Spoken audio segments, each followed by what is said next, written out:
పరలోకమందున మా తండ్రి, మరొకసారి మీ సన్నిధికి తండ్రి మమ్మల్ని తీసుకుని వచ్చినందుకు మీకు స్తుతులు. మాతో మరొకసారి విస్తరించి మాట్లాడండి. మీ సన్నిధి, మీ ఆత్మ నడిపింపు మాకు అవసరం దేవా తండ్రి. చుట్టూ ప్రతికూల పరిస్థితుల మధ్య ఒక మనుష్యుడిని మీరు ఎలా ఎంపిక చేస్తారు, చరిత్ర మూలాల్లో నుంచి ధ్యానిస్తున్నాం. గతించిన వారము మాతో విస్తరించి మాట్లాడారు. ఈరోజు కూడా ఒక మనుష్యుని పిలుచుకునే విధానము, సిద్ధపరిచే విధానము తండ్రి ఎంత స్పష్టంగా చరిత్రలో మీరు నమోదు చేశారు. ప్రతి సంగతిని తండ్రి అణువణువున పరిశీలించే ధన్యత మాకు ఇస్తున్నారు. మాతో ఉండండి, మాతో మాట్లాడండి. మా మేధశక్తితో, జ్ఞానంతో భక్తి ప్రదర్శన మేము చేయక కేవలం తండ్రి మీ ఆత్మ తీవ్రతతో నేర్చుకునే సంగతులు, విధేయత మాకు అనుగ్రహిస్తారని కోరుతూ, ప్రత్యక్షంగా పరోక్షంగా వింటున్న వారందరినీ బలపరుస్తారని అర్థిస్తూ క్రీస్తునామని ప్రార్థన సమర్పిస్తున్నాం తండ్రి. త్వరగా కొన్ని విలువైన సంగతులు మనం విందాం. మత్తయి సువార్త మొదటి అధ్యాయం, మత్తయి సువార్త మొదటి అధ్యాయం మొదటి 6 వచనాలు చదువుతాం. అబ్రహాము కుమారుడగు దావీదు కుమారుడైన యేసుక్రీస్తు వారి యొక్క వంశావళి. అబ్రహాము ఇస్సాకును కనెను, ఇస్సాకు యాకోబును కనెను, యాకోబు యోధాను అతని అన్నదమ్ములను కనెను. యోధా తామారునందు పెరేసును జెరాహును కనెను. పెరేసు ఎస్రోమును కనెను, ఎస్రోము అరామును కనెను, అరాము అమీనాదాబును కనెను, అమీనాదాబు నయసోనును కనెను, నయసోను సల్మాను రాహాబునందు బోయాజును కనెను, బోయాజు రూతునందు ఒబేదును కనెను, ఒబేదు ఎస్సైను కనెను, ఎస్సై రాజు అయిన దావీదును కనెను. ఆగుదాం. మత్తయి సువార్తను పరిచయం చేస్తూ మెస్సయ్య ఎవరి తాలూకంటే సన్ ఆఫ్ డేవిడ్ అన్నాడు.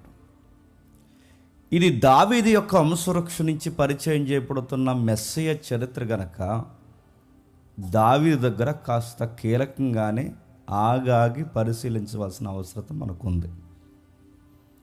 దావీదు స్టోరీ మాకెందుకు తెలియదు, మా చిన్నప్పటి నుంచి సండే స్కూల్ నుంచి మేము వినేసాం కదా, మాకెందుకు తెలియదు అన్నట్టు మీరు ఒక లుక్ ఇవ్వకండి.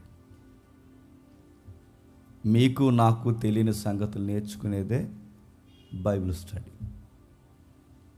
కొన్ని వింతైన సంగతులు మనం చూడబోతున్నాం, ఒక జాగ్రత్తగా వెళదాం. ఇక ఈ సువార్తలో మత్తయ్య గారు పరిచయం చేసిన దావీదు గారిని మరొకసారి మనం తడిమి తాకి మనం చూద్దాం ఒకసారి. మొదటి సమూయేలు గ్రంథం 16వ అధ్యాయం, మొదటి సమూయేలు గ్రంథం 16వ అధ్యాయం 14వ వచనం నుండి. యెహోవా ఆత్మ సౌలును విడిచిపోయి యెహోవా యొద్ద నుండి దురాత్మ ఒకటి వచ్చి అతన్ని వెరిపింపగా, సౌలు సేవకులు దేవుని యొద్ద నుండి వచ్చిన దురాత్మ ఒకటి నిన్ను వెరపించి ఉన్నది, నా ఏలిన వాడవైన నీవు ఆజ్ఞ విమ్ము, నీ దాసులమైన మేము సిద్ధముగా ఉన్నాము, సితార చమత్కారముగా వాయింపగల ఒకరిని విచారించుటకై మాకు సెలవిమ్ము. దేవుని యొద్ద నుండి దురాత్మ వచ్చి నిన్ను పట్టినప్పుడల్లా అతడు సితార చేతబట్టుకొని వాయించుట చేత నువ్వు బాగుపడదవని చెప్పి ఆగుతాం. గతించిన వారంలో కొంతవరకు ఈ వచనాలు మనం ధ్యానించాం. మరొక్కసారి కొంచెం డీటెయిల్గా మనం వెళ్తున్నాం. దురాత్మ ఒకటి దేవుని వద్ద నుండి వచ్చెను. పరిశుద్ధాత్ముడైన దురాత్మ అయినా మనుషుల మీదకి రావాలి అంటే అనుమతి ఇచ్చేది ఎవరంటే దేవుడే. చరిత్రలో కొన్నిసార్లు భక్తులను పరీక్షించడానికి యోబు, పాత నిబంధనలో క్రొత్త నిబంధనలో పౌలు, సేమ్ రెండు ఒకే కేసులు. మీరు కావాలంటే ఇటుగా స్టడీ చేయండి ఒకసారి.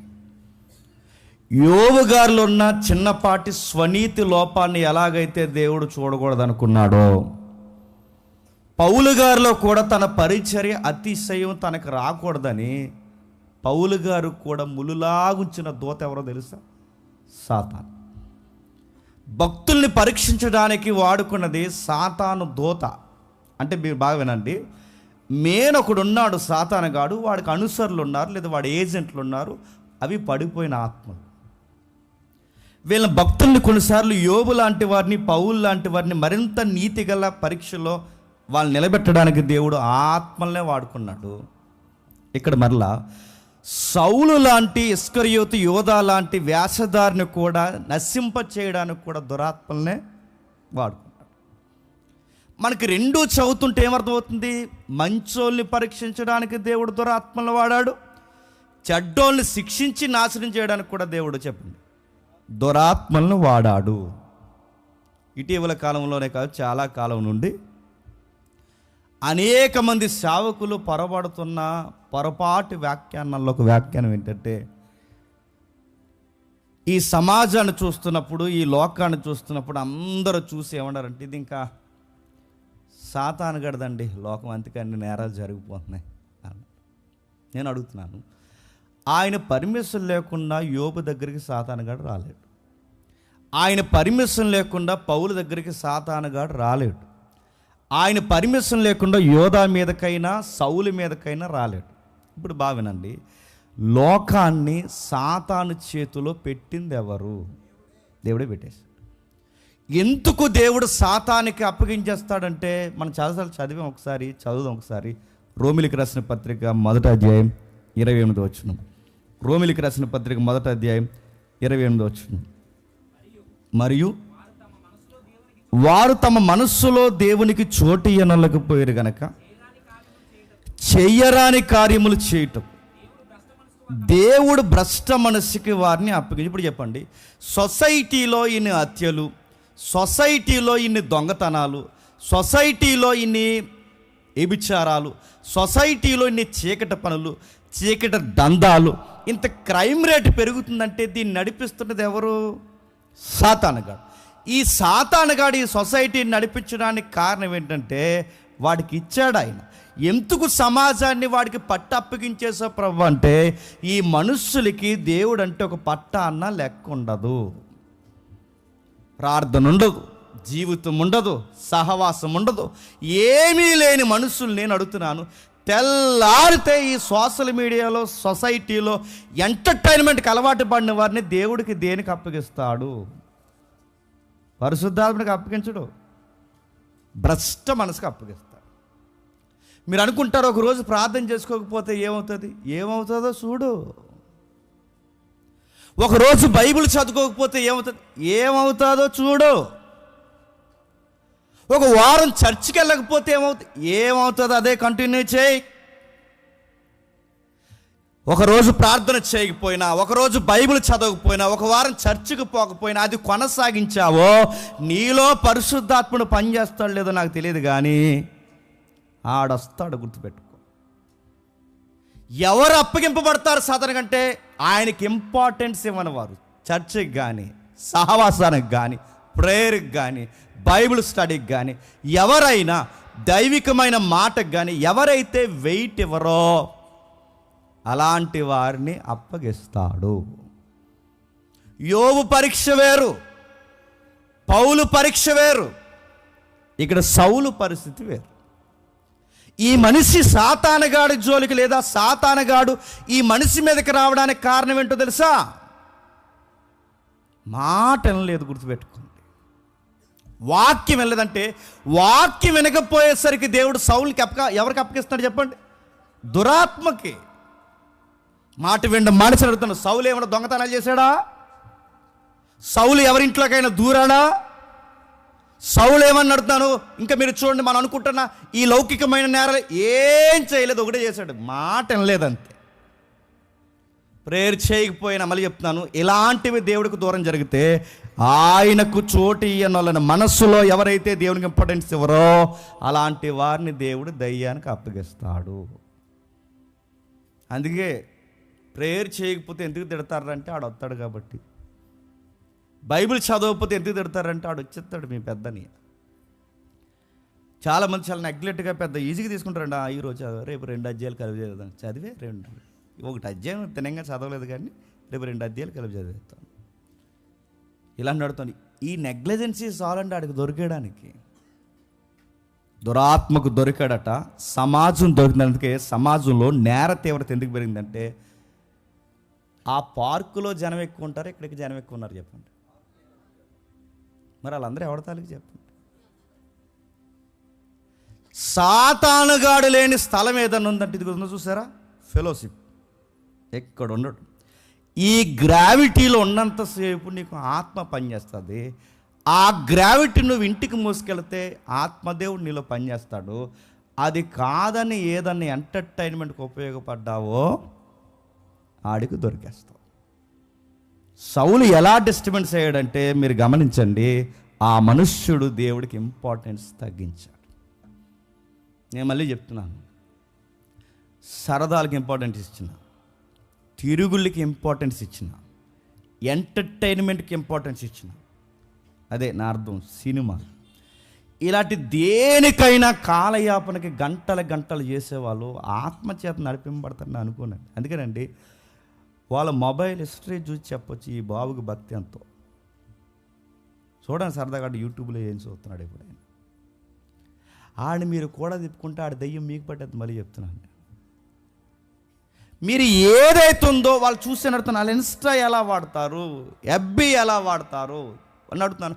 ఆ వాట్సాప్ స్టేటస్ ప్లాట్ఫామ్ దేనికి వాడతారు చూడండి. వాళ్ళు డివోషనల్ లైఫ్ లేకపోతే నువ్వు పక్కన ఎవరిని నెట్టుకుని తిరుగుతావు తెలుసా చెప్పండి. సాతానుగాడి చెల్లిని, సాతానుగాడి తమ్ముడిని కూడెట్టుకుని తిరుగుతుంది. అందుకే మనం బాగా ఉండాలంటే మనతో పాటు గుర్తుపెట్టుకోండి, ఆడున్నంతసేపు లేదా మనతో ఉన్న వారిని కొంచెం డివోషనల్గా చెప్పండి.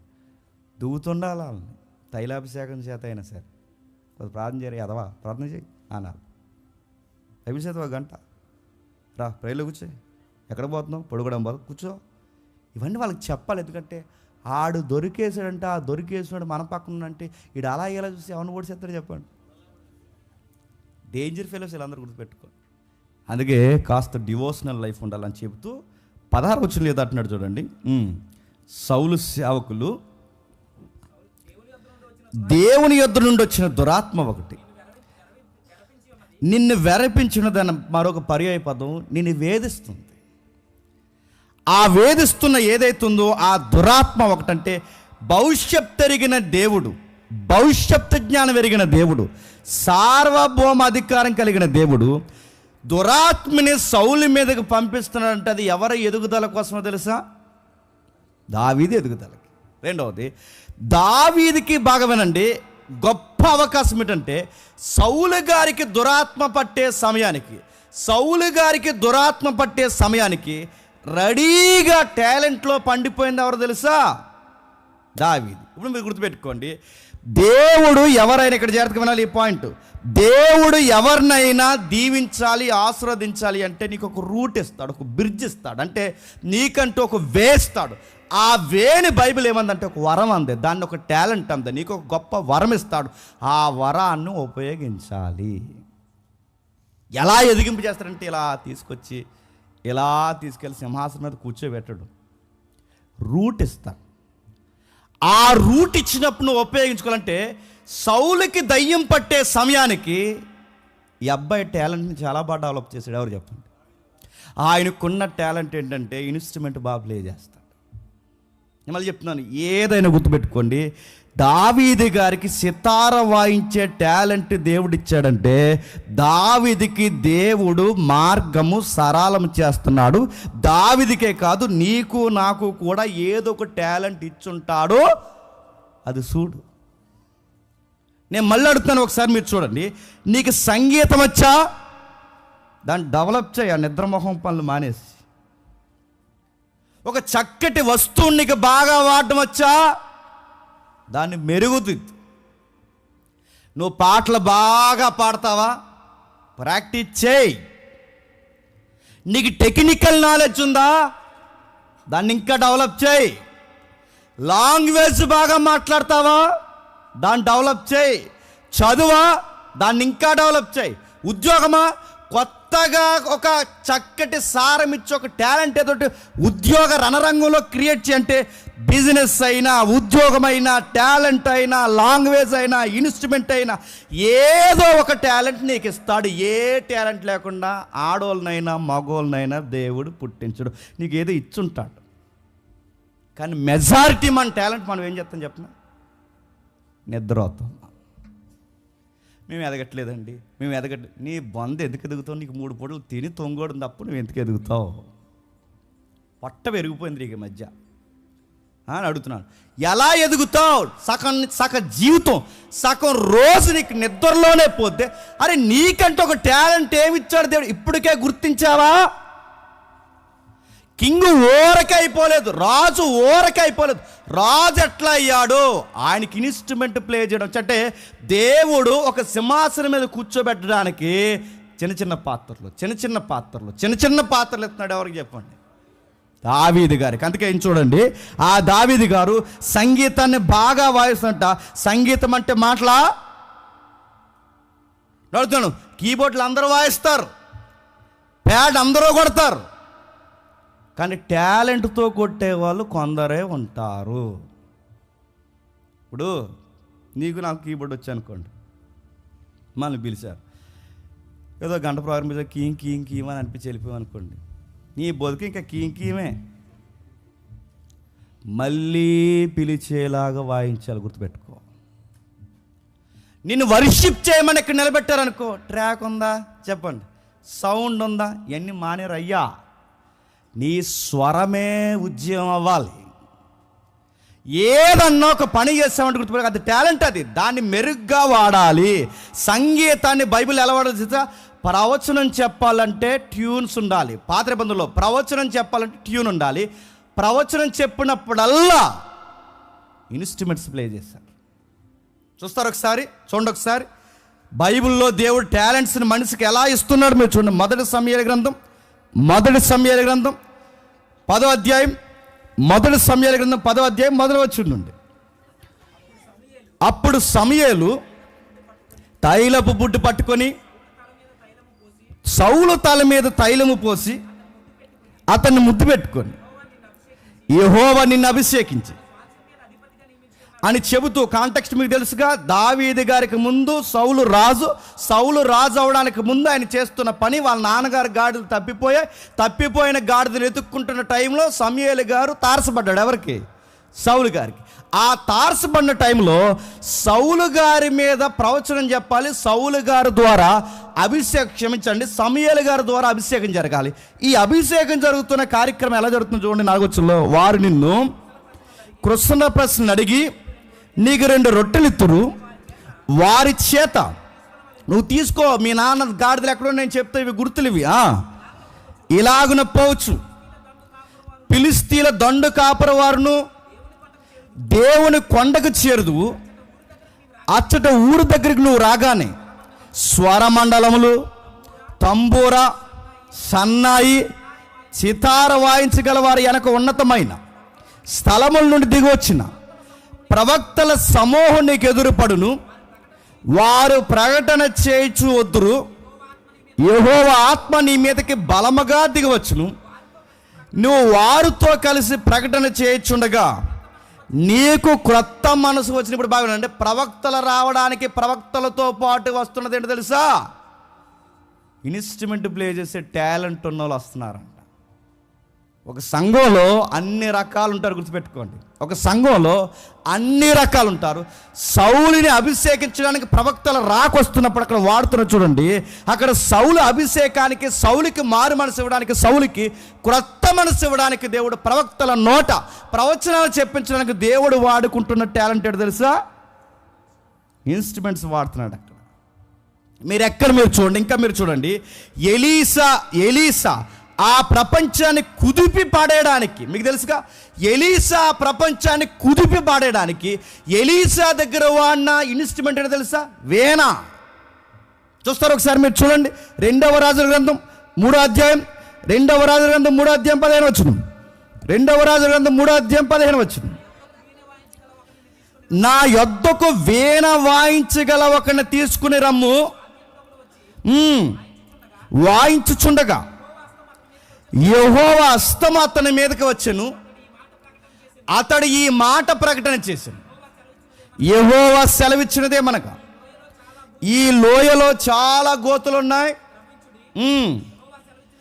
యెహోవా సెలవిచ్చినదే మనక, గాలి గాని వర్షమే గాని రాకపోయినను మీరును మీ మందలను మీ పశువులు త్రాగుటకు ఈ లోయ నీళ్లతో, మీకు తెలుస్తుందిగా, ఎలీసా గారి దగ్గరికి కొంతమంది పెహల్వాన్స్ వచ్చారు, యుద్ధ సైనికులు వచ్చారు, లేదా వాకప్ చేసే వచ్చారు. అందరూ వచ్చి మాట్లాడుతున్నప్పుడు నెక్స్ట్ ఏం జరగబోతుందో, యుద్ధంలో రిజల్ట్ ఏం రాబోతుందో మాకు కావాలి, నువ్వేదో ఒక ప్రవచనం చెప్పంటే నేను ప్రవచనం చెప్పాలి అంటే ఆత్మచేత ఇన్స్ట్రుమెంట్ ప్లే చేసేవాడు కావాలి. నా మాట మీకు అర్థమవుతున్నాయా? ఒక వ్యక్తి బాగున్నాడు, ఒక వ్యక్తి పాటలో ఆత్మ తీవ్రత రావాలి అంటే ఏళ్ళు ఇంపార్టెంటే, ఏళ్ళలో ఉద్యమం రావాలంటే పాడేవాడు ఇంపార్టెంటే, చెబుతున్న నా వాక్యాల్లో ఆ వాక్యపు ప్రభావం మీకు రావాలి అంటే ఇక్కడ ప్రతి ఒక్క వ్యక్తి టాలెంట్ చెప్పండి అవసరమే. ఈ కెమెరా అవసరమే, ఈ మైక్ అవసరమే, ఈ టేబుల్ అవసరమే, నాకు నీళ్ళు ఇచ్చేవాడు అవసరమే, ఇది వేసేది అవసరమే, ఇది కొట్టేది అవసరమే, ఇవన్నీ అవసరమే. దేవుని ప్రవచన వాక్యము సమాజానికి సారాంశం వెళ్ళాలి అంటే దేవుడి చేత వాడే టాలెంట్ని ఉపయోగించాలి. గుర్తుపెట్టుకోండి. మీరు గమనించండి. దేవుడు సౌలు అభిషేకానికి సంగీతాన్ని వాడుతున్నాడు, ఎలీసా ప్రవచనానికి సంగీతాన్ని వాడుతున్నాడు. ఇంకా 2వ దినవృత్తాంతాల గ్రంథం 25వ అధ్యాయం, 2వ దినవృత్తాంతాల గ్రంథం 25వ అధ్యాయం, 2వ దినవృత్తాంతాల గ్రంథం 25వ అధ్యాయం 1వ వచనం. అమధ్య వేళను ఆరంభించినప్పుడు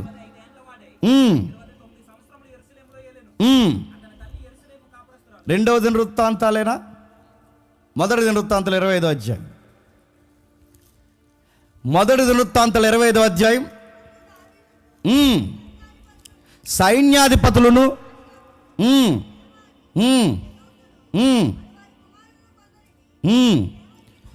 సేవ నిమిత్తమై ప్రత్యేకపరిచి సితారాలు, స్వరమండలాలు, తాళాలు వాయించినట్లు ప్రకటించినట్లుగా నియమించిన. బాగా సంగీతం అంటే వాయించడమే కాదు, సంగీతం అంటే తెలుసా?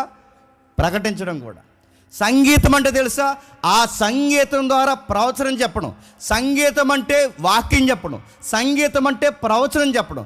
సంగీతం అంటే ప్రకటన చేయడం. అంటే సంగీతం అంటే కేవలం బీజిఎంలు కాదు, అది చక్కగా ఒక మనిషి హృదయంలోనికి వాక్యాన్ని తీసుకెళ్ళిపోయి బ్రిడ్జ్ అది.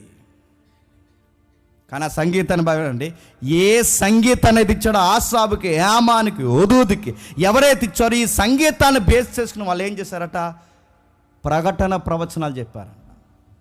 అంటే దావీదు సౌలు దగ్గరికి వెళ్ళి ఓరక అలా ప్లే చేసి ఏం వచ్చేయట్లేదన్నమాట. చెప్పండి. బహుశా ఆ ట్యూన్లో ఏదో వాక్యం ఉండాలి, బహుశా ఆ ట్యూన్ వెనకాల ఏదో దైవికమైన మోటివేషన్ ఉండాలి. అంటే ఇన్స్ట్రుమెంట్కైనా వాయిస్తున్న వ్యక్తికైనా ఎప్పుడు ప్రభావం ఉంటుందంటే అది దైవికమైన వాక్య ప్రభావంతో ముందుకు వెళ్ళాలి. అప్పుడు మనసుకు పనిచేస్తాయి. 100 మందిని ఊపిలేదో నాకు తెలియదు, కానీ ఆ ఒక్కడైనా మారుతారు చూస్తావా, అది చాలు. గుర్తుపెట్టుకో, ఆ ఇన్స్ట్రుమెంట్ ప్లే చేసిన వ్యక్తికి ఆ ఇన్స్ట్రుమెంట్కి ధన్యత కలిగినట్టే. మీరు కూడా అతని పదం రండి. రాగాలు ఉపయోగించి, ట్యూన్స్, రాగాలు ఉపయోగించి ఖైదీల్ని మార్చేశాడంట పౌలు. మీరు తర్వాత చదవండి. రాగాన్ని ఉపయోగించి, ట్యూన్స్, రాగం ఉపయోగించి పౌలు ఖైదీల్ని మార్చాడట. రాగాలు ఉపయోగించి పద్యాలు పాడుకోమన్నాడట. రాగాలు ఉపయోగించి చక్కటి ఆత్మ సంబంధమైన సంగీతాన్ని అంటే ఇవన్నీ దేనికి చెప్పండి? ఒక వ్యక్తిలో భక్తిని నింపడానికి ఇప్పుడు చెప్పండి, దావీదు వాయిస్తున్న ఏదైతే ఇన్స్ట్రుమెంట్ ఉందో ఆ ఇన్స్ట్రుమెంట్లో ఏముందో చెప్పనా, డివోషనల్ ట్యూన్స్ ఉన్నాయి. మన ఇన్స్ట్రుమెంట్లో ఏముంటాయి చెప్పండి, చెప్పండి.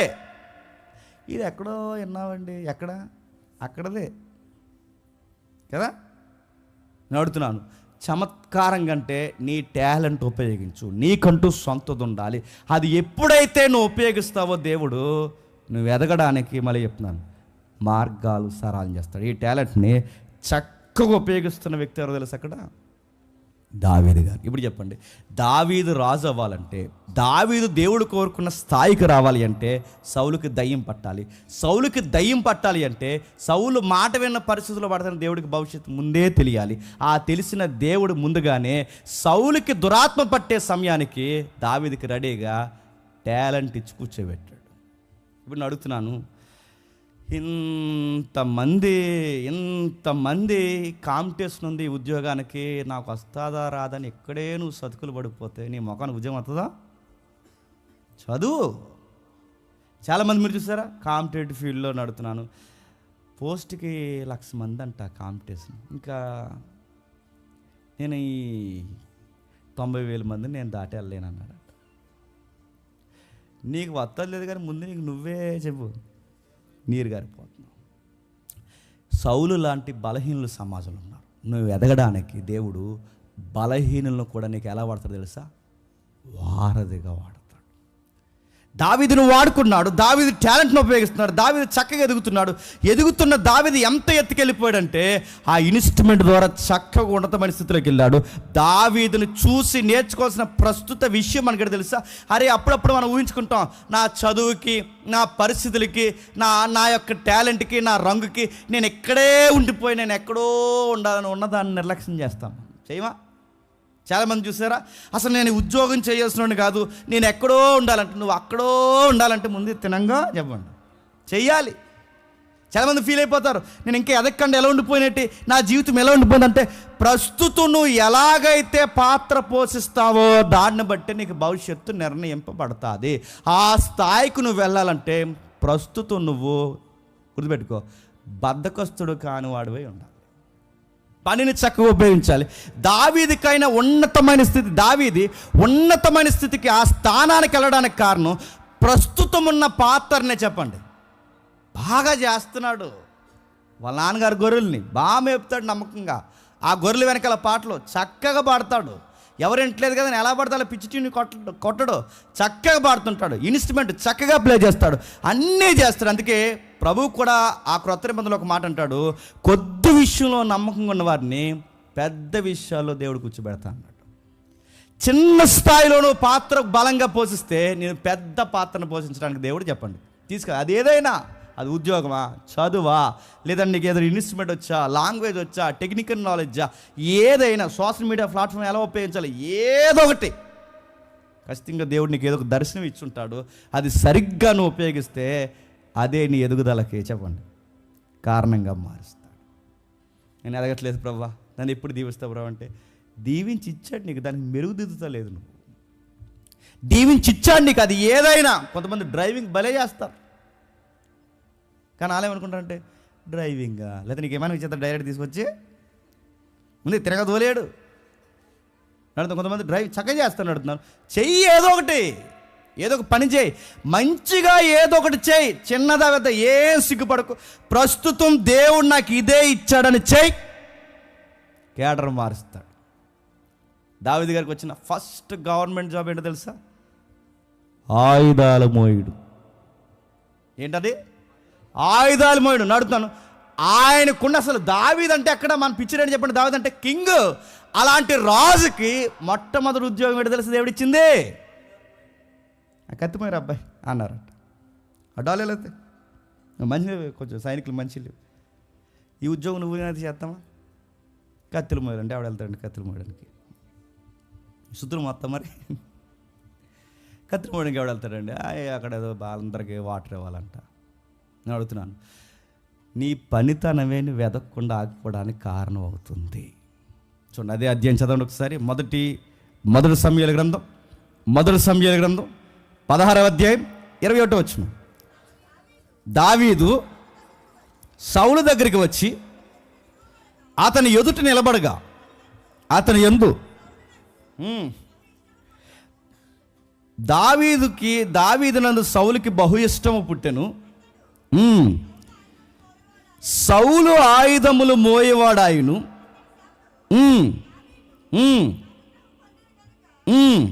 ఇప్పుడు బాగుందండి. సౌలు ఆయుధములు వెపన్స్ మోసే వ్యక్తిగా, ఆయుధాలు మోసే వ్యక్తిగా, ఆర్మర్ ఎవరైతే ఉన్నాడో అలాంటి ఉద్యోగంలో సౌలు గారు దావీదు గారిని పెడితే ఆ చిన్న ఉద్యోగం చేయడానికి దావీదు ఏ రోజు గుసగుసలు మాట్లాడదు. నా టాలెంట్ ఏంటి, నా వ్యవహారం ఏంటి, నా మ్యూజిక్ ఏంటి, నా ట్యూన్స్ ఏంటి, అసలు నా రెహమాన్ వ్యవహారం ఏంటి అనుకున్నాడా? మనమైతే ఎంత ఫీల్ అయిపోతామండి. అంటున్నాను, ఉన్నదాన్ని తినంగా చేయి. అది చిన్న పనా, పెద్ద పనా, తుడిసే పనా, ఎత్తే పనా, ఏదో ఒక పని తిన్నంగా చేయి.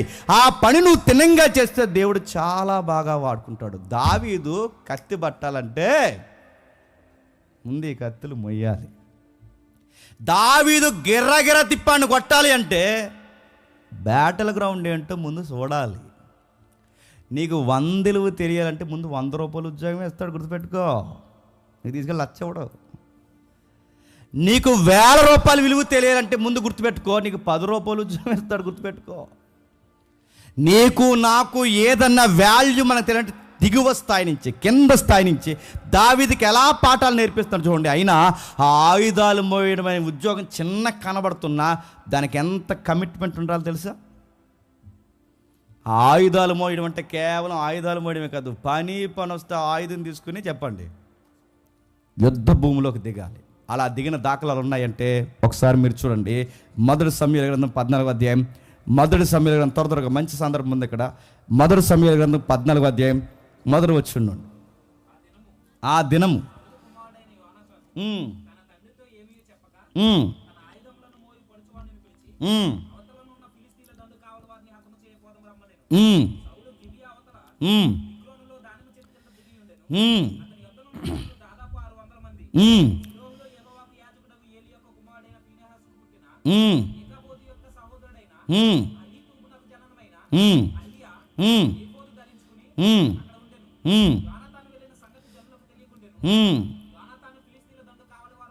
యోనాతాను ఫిలిస్తీన్ల దండు కావలి ఉన్న స్థానం వరకు పోయాడట. మీకు సందర్భం చెబుతాను, జాగ్రత్తగా వినండి. ఫైట్ జరుగుతుందంటే గొలియాతు యుద్ధం జరగడానికి ముందే ఫిలిస్తీన్ ఫైట్ జరుగుతుంది. ఎక్కడ? 14వ అధ్యాయంలో. ఈ 14వ అధ్యాయంలో ఫైట్ జరుగుతున్నప్పుడు అప్పటికి ముట్టడేశారట. ఈ ముట్టడేసిన వారందరినీ మట్టి కడిపించడానికి కొంచెం వెనకాడుతున్నారు సౌలు గారు. వీళ్ళందరూ వెనకాడుతున్నప్పుడు కొన్ని వందల మంది బలవంతులు లేదా వందల మంది సైనికులు ఉన్నారు. ఎవరికి? ఫిలిస్తీన్కి. వెళ్ళి వాళ్ళని భయపెట్టేవాడు ఎవడే ఉన్నాడంటే ఎవడున్నాడో ఎవడు రావట్లేదు. ఆ టైంలో కుర్రోడు, యంగేజ్లో ఉన్నవాడు, పౌరుషం వచ్చిన వ్యక్తి యోనాతాన్. ఆయన వెళుతున్నప్పుడు అన్నాడట, వెళ్ళి అసలు మన పవర్ ఏంటో చూపించాలని. దావీదు ఏ మాటలైతే పలుకుతాడో అవే మాటలు ముందు ఈ వ్యక్తి పలుకుతాడండి. ఎవరు? యోనాతాన్. ఏమంటాడు? సున్నతి లేని వేళ్ళు సున్నతి కలిగిన మన మీదకి రావడం ఏంటి? ఈ డైలాగ్ దావీదు చెప్పకముందు ఎవరు చెప్తున్నారు చెప్పండి? యోనాతాన్ చెప్తున్నాడు. అంటే ఈ మాటలు మీరు ఇంటికి వెళ్ళక చదవండి. ఆ 6వ వచనంలో, ఈ సున్నతి లేని వారు దండు కాపర్ల మీద పోదము రమ్ము, యెహోవా మన కార్యములు సాగించునేమో. అనేకుల చేతనైనను కొద్దిమంది చేతనైనను రక్షించుటకు యెహోవాకు అడ్డమా?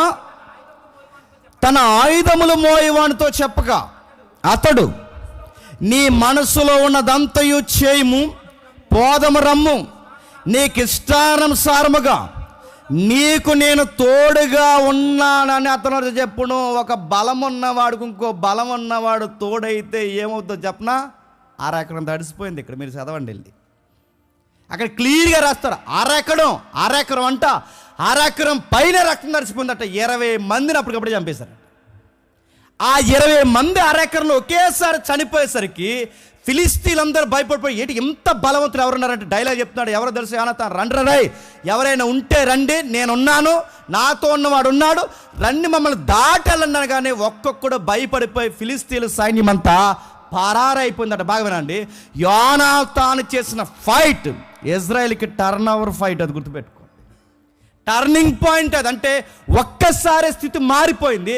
యుద్ధం అనేక మంది చేయకుండా ఇద్దరు వెళ్ళి భయపెట్టేశారట. యోనాతాను అంత చక్కగా ఫైట్ చేయాలి అంటే యోనాతానుతో పాటు ధైర్యంగా నిలబడి యుద్ధంలో నీకు నేనున్నానని చెప్పిన కత్తిలాంటి మాట చెప్పిన వ్యక్తి ఎవరో తెలుసా? ఓ పడుసోడు. ఆ వ్యక్తి ఉద్యోగం ఏంటో తెలుసా? ఆయుధాలమైన. అలాంటి ఉద్యోగం ఎవరికి ఇచ్చారు తెలుసా? ఆ ఉద్యోగమే దావీదు గారికి ఎందుకు ఇచ్చారు తెలుసా? సేమ్ నేచర్ ఈ అబ్బాయిది. ఎవరిది? అది గుర్తుపెట్టుకోండి. ఇక్కడ మనకు కనబడుతుంది ఏంటో తెలుసా? యోనాతాను యుద్ధంలో గెలవడం ఎంత ప్రాముఖ్యమో, యోనాతాను గెలవాలి అంటే పక్కన ఇలాంటి ఆయుధాలు మోసే సూర్యుడు వీరుడు ఒకడు ఉండాలి. నీకు ఇది అర్థమైతే దావీదు గారిని సెలక్షన్ చేస్తున్నప్పుడు ఆ 16వ అధ్యాయం 8వ వచనం ఏమంటారు తెలుసా? ఆ అబ్బాయికి చమత్కారంగా వాయించడమే కాదు, సూర్యుడు యుద్ధశాలి. ఏంటట? సూర్యుడు యుద్ధశాలి. అందుకే ఆ అబ్బాయికి ఏ ఉద్యోగం ఇచ్చారు? ఆయుధాలు మోసే ఉద్యోగం ఇచ్చారు. ఎందుకు ఆ ఉద్యోగం ఇచ్చారు? పని వస్తే ఈ అబ్బాయి ట్యూన్ వాగిస్తేనే కూర్చోడు. చెప్పండి. కత్తి వాడతాడు, పదునైన కత్తిని వాడతాడు, తిప్పడం వచ్చు. ఆ అబ్బాయి యుద్ధాన్ని చూసి భయపడడు. మళ్ళీ అడుగుతాను జాతకమేనండి, ఒక ఆయన ఆత్మీయంగా కంపేర్ చేస్తే ఏమనంటే మన జీవితానికి కూడా ఇలాంటి ఆయుధధారి ఒకడు మన పక్కన ఉండాలంట. కత్తులు తిప్పడానికి సుత్తులు తిప్పడానికి కాదు, జాతకమేనండి. ఇలాంటోడు మన పక్కన ఒకడు ఉండాలట. అంటే దావీదు సౌలు పక్కనుంటే విజయం దావీదు ఎలా తెచ్చాడో, యోనాతాను పక్కన ఈ ఆయుధాలు మోసే పడుచోడుంటే విజయం ఎలాగైతే ఎత్తుక్కుని వచ్చిందో, మన డివోషనల్ లైఫ్కి ఆత్మీయ జీవితానికి కూడా ఇలాంటి యుద్ధసూరుడు ఒకడు ఉండాలంట మన పక్కన. ఆ యుద్ధసూరుడు మన పక్కన ఉంటే నడుతున్నాను. వాడు ఎలాంటి టైంలో ఉండదు తెలుసా? నిన్ను, నీ కుటుంబాన్ని, నీ ఆత్మీయ జీవితాన్ని నడిపిస్తున్నప్పుడు అనేక పోరాటాలు, యుద్ధ భూములు నీకు ఎదురైనప్పుడు నీకెందుకు, ఎన్ని జరిగినా నీతో నేను ఉంటాననేవాడు ఒకడు కావాలంట. మన దగ్గర సూర్యులు లేరు కానీ సుత్తిగా అందరూ ఉన్నారండి మనకి. నీకెందుకని ఎలా చేద్దాం చూడంటాడు. రేపు కనబట్టి ఫోన్ ఎత్తడు. అది కాదు తమ్ముడు ఎలా ఉందంటే నీకు చూసుకు ఎలా ఉంటుంది అంతే. ఇంకా నన్ను వాడకు నువ్వు అని కూడా ఒకడు వాడదారంటే ఖాళీ లేదా అన్నాడు. నా మాట మీకు అర్థమవుతున్నాయి? మన పక్కన కార్యాలు ఎప్పుడు జరుగుతాయంటే మనలాంటి మనసు ఉన్నోడు ఉండాలి. నువ్వు దిగు, నీ వెనకాల నేను దిగుతాను. నువ్వు నడు, నీ వెనకాల నేను నడుస్తాను. నువ్వు ఎత్తు, నీ వెనకాల కత్తి నేను చెప్పండి ఎత్తుతాను. ఏ విషయాలు ఎత్తంటే అక్కడ రాస్తాను చూడండి. నీ కుటుంబాన్ని, నీ ఆత్మీయ జీవితాన్ని, నీ లైఫ్లో ఏ క్రైసిస్ వచ్చినా నీతో నేను తోడున్నానని యోనాతానుతో చెప్పాలంటే కసున్న దావీదు లాంటి కుర్రోళ్ళు, పడుసోలు ఇలాంటి యుద్ధ భూమిలోకి దిగుతున్నప్పుడు మనతో ఉంటే, మరి చెప్తున్నాను, సాతానుగాడికి ఎప్పుడు వాటమే, దేవుని పిల్లలకి ఎప్పుడు చెప్పండి విజయమే. దావీదు గారు ఎలాంటి స్థితిగతులు ఉన్నాడు చూడండి. అందుకే క్రొత్త నిబంధనకు వచ్చేసరికి కూడా ఈ భాష ఉందంటే ఉంది. ఏమనుంది ఒకసారి మీరు చదవండి. 2 తిమోతి పత్రిక 2 అధ్యాయం త్వరగా 2 తిమోతి పత్రిక 2 అధ్యాయం 1-6 వచనాలు. నా కుమారుడా,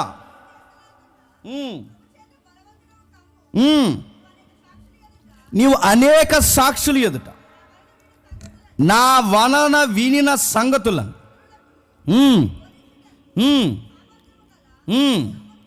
2 తిమోతి 2 అధ్యాయం 1 వచనండేనా? మంచి సైనికుడి వలె నాతో పోరాడు, క్రీస్తు యొక్క మంచి సైనికుని వలె నాతో కూడా శ్రమను అనుభవించుము. యుద్ధమునకు పోవునప్పుడు నన్ను దండులోకి చేర్చుకోవాలని సంతోషపెట్టవలనండి. ఈ జీవన వ్యాపారంలో సిక్కుకొనడు, మరియు జట్టి అయిన వాడు పోరాడినప్పుడు నియమం ప్రకారం పోరాడుకుంటే వానికి కిరీటం. ఇక్కడ బాగా వినండి. ఇక్కడ యుద్ధ రంగంలోకి దిగుతున్న వ్యక్తి ఎవరు చెప్పిన? పౌలుకి ఆయుధాలు అందించేవాడిగా పవర్ఫుల్గా నిలబడింది ఎవరు చెప్పిన? తిమోతి. అంటే మీకు అర్థమవుతుందా? ఆ రోజు భౌగోళికమైన యుద్ధం, క్రొత్త నిబంధనలో అదృశ్యమైన ఆత్మలు వాటి పట్టిన మనుషులతో యుద్ధం. ఇక్కడ అదృశ్యమైన ఆత్మల ఆత్మీయ యుద్ధంలో పౌలు గారు యుద్ధం చేస్తుంటే వెనకాల నుంచి బాణాలు అందించేది ఎవరో తెలుసా? అందుకే పౌలు గారి పరిచర్య ఘనంగా జరిగింది. నేను మళ్ళీ చెప్తున్నాను, ఈరోజు తిమోతి లాంటో లేరి, తీతు లాంటో లేరి, ఆయుధాలు మోసేవారేరి, భారం మోసేవారేరి, మనం ఫైట్ చేస్తుంటే కనీసం మన వెనకాలండి నీళ్ళు అందించేవాళ్ళేరి, మనం అక్కడుండి డివోషనల్గా ఫైట్ చేస్తుంటే వెనకాలండి నొక్కే సన్నాయి నొక్క లేటో చెప్తా. ఎందుకంటే మనకి ఇవన్నీ మమ్మల్ని యుద్ధం చేయను, నువ్వు చేయవు, నువ్వు రావు, మమ్మల్ని పోనవు, మేము చేస్తామంటే మాకు సపోర్ట్ చేయవు అని అడుగుతాను. ఇలాంటి వాళ్ళు లేరు. ఒక ఆత్మీయ తీవ్రత ఉన్నవాడు గుర్తుపెట్టుకోండి, అది సాతానుతో యుద్ధమైన, క్రీస్తు విరోధులతో యుద్ధమైన, ఏదైనా జరుగుతున్నప్పుడు చేతనైతే ఎండు తట్టండి, అంతేగాని నీరు గార్చే మాటలు మాత్రం మాట్లాడకండి. సౌలు ముందు దావీదు ఉన్నాడు కాబట్టే రాజ్యం బతికి పట్టగట్టింది. యోనాతాను దగ్గర ఆ పడుసువాడు సపోర్ట్ చేశాడు కాబట్టే యుద్ధం గెలిచారు. పౌలు గారి దగ్గర ఇలాంటి ఆయుధాలు మోయు తిమోతి లాంటి వారు ఉన్నారు కాబట్టే యూరప్ వరకు కూడా సువార్త వేగంగా వెళ్ళింది. నేను మళ్ళీ చెప్తున్నాను, ఇక్కడ నిలబడి పులిపేట మీద నాలాంటి ఒక్కడు అరిస్తే అవదో, గుర్తుపెట్టుకోండి. నాలాంటి మైండ్ సెట్ ఉన్న వాళ్ళు ఇంకొక 10 మంది ఉండాలి. సరిగ్గా నాలాంటి వాళ్ళు 10 మంది ఉంటే చాలండి, సగం రాజమండ్రికి బాప్టిజం ఇచ్చేయచ్చు. నేను అడుగుతాను, మనకు ఆయుధాలు అందించరు కానీ వెనకాల మోస్తూ మోస్తూ పొడి చేస్తాడు వీడు. మనం ఏది నొప్పి వచ్చిందని చూసినా మళ్ళీ ఎదర పొడి చేస్తాడు, ఇలా చూస్తే వీడు పొడి చేస్తాడు. ఎవడేడు ఈడు మనోడే. అడుగుతున్నా, వీళ్ళు మొయ్యరు చెప్పండి. ఎందుకు సంఘాలు ఆరిపోతున్నాయి, ఎందుకు పరిస్థితులు జారిపోతున్నాయి, ఎందుకు ఎలా అయిపోతున్నాయి అంటే తెలియదు. దేవుడు ఎంత గొప్ప స్థితినిచ్చాడో వాళ్ళకి తెలియదు. దావీదు చేస్తున్న ఉద్యోగం గుర్తుపెట్టుకోండి, గొర్రెలను కాస్తున్నాడు. రెండోది సంగీతం వాయిస్తున్నాడు. మూడోది చిన్న గవర్నమెంట్ జాబ్ వచ్చింది, ఆ గవర్నమెంట్ జాబ్ నమ్మకంగా చేస్తున్నాడు. ఇప్పుడు దావీదు గారి ఉద్యోగాలు ఎన్ని చెప్పండి? 3. ఒకటి గొర్రెలను గాయడం, 2 సంగీతం వాయించడం, అదొక సెషను, 3వది ఆయుధాలు మోయడం. 3 ఉద్యోగాలు చిన్న వయసులో చేస్తున్నాడంటే ఇలాంటోడు సక్సెస్ అవ్వకపోతే నువ్వు నేను అవుతావా? నువ్వు ఇది చేస్తే అది చేయి, అది చేస్తే ఇది చేయవు. ఎందుకురా ఈ మధ్య నువ్వు ఫెయిల్ అయిపోయావంటే మీటింగ్స్ ఎక్కువైపోయినాయి అన్నయ్య అన్నాడు. నిన్ను ఎవరు రమ్మన్నారు మీటింగ్స్? మీటింగ్స్కి వస్తేనేమో పరీక్షలు తిరంగా రాయరు, పరీక్షలు తిరంగా రాస్తేనేమో వాక్యంలో ఉండరు. దావీదు గారు చూడండి, ఊరకే ఎదగరు, ఎవరు గుర్తుపెట్టుకోండి. దేవుడు కొన్ని ఇస్తాడు స్టేజ్లో. ఏమని? గొర్రెలను మేపుతున్నాడు, సంగీతం వాయిస్తున్నాడు, ఆయుధాలు మోస్తున్నాడు. ఈ అబ్బాయిని దేవుడు అంచెలంచెలుగా ఆశీర్వాదకరంగా మార్చేస్తున్నాడు. 1 by 1 స్టేజ్ మారుతున్నాడు. గొర్రెల దగ్గర నుంచి రాజు దగ్గరికి, రాజు దగ్గర నుంచి సంగీతం దగ్గర నుంచి ఆయుధాలు, ఇలా 1 by 1 ఉద్యోగం చేస్తున్నాడు. 3 చక్కగా ఏ టయానికి చేసిన టయానికి చేస్తున్నాడు. మనం రీల్సే మన బతుకంతా. రాత్రి ఎందుకురా నిద్రలో రీల్స్, ఆ గంట చదవచ్చు కానీ చదవడీడు. అందుకే రీలే నీకు మిగులుతుంది, గుర్తుపెట్టుకో. మొక్కే షార్ట్ మెసేజ్ అయిపోతుంది, నీకు గుర్తుపెట్టుకో. నువ్వు రీల్స్లోనే ఉంటావు, టైంపాస్లోనే ఉంటావు, ఇలాగే ఉంటాడు. అడుగుతున్నాను, చదవాలి. దావీదు గారు గుర్తుపెట్టుకోండి, చదవాలి. ఇంట్లో ఉన్న నాన్నకి కలిసి రావాలి. మరొకటిది, చిన్నదో పెద్దదో ఏదో ఒక సంపాదన మనకి ఉండాలి. అప్పుడు వాడతాడు దేవుడిని. నన్ను వాడుకో ప్రభువా, పాటలు అవి ఉన్నాయి కదండి, నన్ను వాడుకో ప్రభువా అంటే ఏది? నీ వాడబడే విధానం ఏది? వాడుకో అన్నమే తప్ప వాడుకోవడానికి రాడాడు. నన్ను వాడుకో ప్రభు అంటే, వాడుకోవడం అంటే అందరూ మై కట్టుకోవడం కాదని గుర్తుపెట్టుకోండి. వాడుకోవడం అంటే వర్షిపులు చేయడం కాదు. వాడుకోవడం అంటే చెప్పిన నీ ఇంట్లో, మళ్ళీ చెప్తున్నాను, నువ్వు స్త్రీ అయితే నీ ఇంట్లో నువ్వు కిచెన్ రూమ్ శుభ్రంగా పెట్టుకోవడం కూడా దేవుని పనే, గుర్తుపెట్టుకో. నువ్వు వేసుకునే బట్టలు శుభ్రంగా వేసుకోవడం కూడా దేవుని మహిమపరచమే, గుర్తుపెట్టుకో. ప్లేట్లు, నిద్రపోయే ముందు నీ కాళ్ళు చేతులు శుభ్రంగా గడుక్కొని మంచం ఎక్కాలి. ఆ లక్షణాలు ఎవరికంటే చెప్పిన సోలమతుకుంటాయి. పరమగీతాలు చదవండి ఇంటికి. అలాగలా కిచెన్లో బాత్రూమ్ తిరిగి వచ్చి అలాగే ఎక్కేసిందని మంచం, చచ్చిపోతాం మేము. ఇంకా అడుగుతున్నాను, ఆ దుప్పటి ఈరోజు ఏపు కప్పుకుంది, ఆ ముసుగు మళ్ళీ రేపు ఇయ్యపు కొత్తది ఏంటి ఇలా వాసన అవుతుంది అనుకుంటా. నేను అమ్మగారి పని అది. అట్లా అర్థమవుతాయి. ఇవన్నీ దేవుడు చూస్తాడు. నీ సంసారం దీవించాలని, నీ చదువులు దీవించాలని, అన్నీ దీవించాలన్నా నువ్వు చేసే చిన్న చిన్న పనులు. ఇప్పుడు ఇది ఉందనుకోండి, ఈ టేబుల్ నేనే పెట్టాను అనుకోండి, ఈ టేబుల్ పెట్టాను, అందరూ పెడతారు టేబుల్, కానీ దీని మీద ధూళి లేకుండా శుభ్రంగా పెడతాను, చూసారు? అది చూస్తాడు దేవుడు, గుర్తుపెట్టుకోండి. ఏదన్నా ఒక వర్క్ చేసామంటే బెస్ట్ చేయాలండి, లేకపోతే ఇంకా వర్క్ జోలికి వెళ్ళకూడదు. మనం స్టార్టింగ్ చేస్తున్నప్పుడు పాటలు పడుతున్నప్పుడు చాలా రకాల ట్యూన్లు ఇచ్చారు, అవ్వలేదు. నవ్వేలో ఉండకూడదు మన పాట మళ్ళీ వింటే దావీదు లైన్స్ గుర్తు రావాలి. చేస్తే అలా చేద్దాం, లేకపోతే చెప్పండి ఏమి చేయొద్దు. చేస్తే ఏదన్నా అడుగుతున్నాను ఏదోలాగా ఏదన్నా మీరు చూడండి, ఏదన్నా ఉన్న దాంట్లోనే పెద్ద ఏమొద్దు, ఉన్న దాంట్లోనే నీట్గా ఉండదు. ఇల్లు అయినా బట్ట అయినా ఏదైనా, చివరికి నీ పళ్ళు అయినా, చివరికి తినే తిండి అయినా శుద్ధి శుభ్రం. ఈ పనులు నువ్వు జాగ్రత్తగా చేస్తే మనం చెప్తున్నాను, దేవుడు నిన్ను మారుస్తాడు. నీ స్టేజ్లో గుర్తుపెట్టుకో. దావీదు గారిని మారుస్తున్నాడు. అధ్యాయం అయింది 16వ అధ్యాయం నుంచి 17వ అధ్యాయంలోకి దేవుడు దావీదుని నడిపించాడు. ఏం జరుగుతుంది ఆ మ్యాప్ చూపించాడు. ఏం జరుగుతుంది 17వ అధ్యాయం చదువుదాం. 17వ అధ్యాయం మొదలు వచ్చిండు, ముగిద్దాం. ఫిలిస్తీయులు తమ సైన్యములను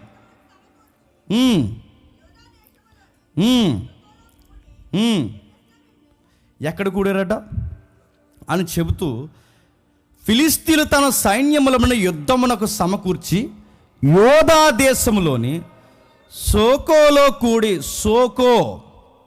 సేకో అంటారు, సోకో అంటారు, రకరకాల సౌండ్లు ఉన్నాయి దానికి. ఆ పదాన్ని వాడుతున్నప్పుడు ఒక ఏరియాకి వచ్చారట.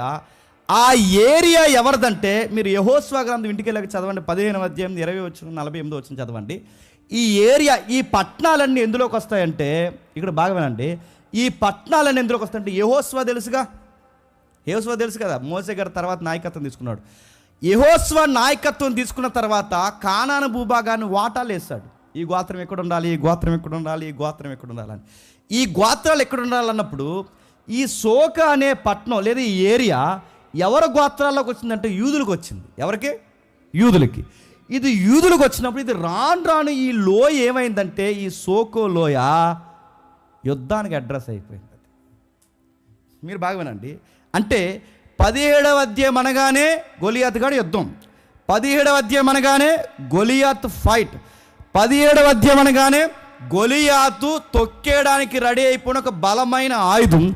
అలాంటి ఆయుధాన్ని సాతానుగాడు ఎటువైపు నుంచి తీసుకొస్తున్నాడంటే, బాగునండి, బెన్యామీన్ల వైపు నుంచి తీసుకురావట్లేదు, చెప్పండి, రూబేనీల వైపు నుంచి తీసుకురావట్లేదు, గాదు వైపు నుంచి తీసుకురావట్లేదు.